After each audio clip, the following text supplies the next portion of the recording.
Viewers, আপনারা দেখতে পাচ্ছেন এখানে রাবারের শীট ভ্যানে করে ডেলিভারি দেওয়ার জন্য ওঠানো হচ্ছে।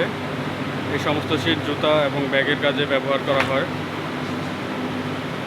এগুলোর সাইজ হচ্ছে কি এক একটা লম্বায় 60 ইঞ্চি আর পাশে হচ্ছে গিয়ে 30 ইঞ্চি, থিকনেস থাকে 21 মিলিমিটার মোটা। এগুলো বিভিন্ন কাজে ফাইবারের মধ্যেও দেওয়া হয়। আমরা এগুলো বিভিন্ন জায়গায় ডেলিভারি দিয়ে থাকি, ট্রান্সপোর্ট সহ বাংলাদেশের যে কোনো প্রান্তে আপনি নিতে পারবেন। ডেসক্রিপশন বক্সে আমাদের নাম্বার দেওয়া আছে বা কীভাবে যোগাযোগ করতে হবে বলা আছে, এবং আমাদের কারখানা কোথায় আপনার ডেসক্রিপশন বক্স চেক করলেই পেয়ে যাবেন। ধন্যবাদ।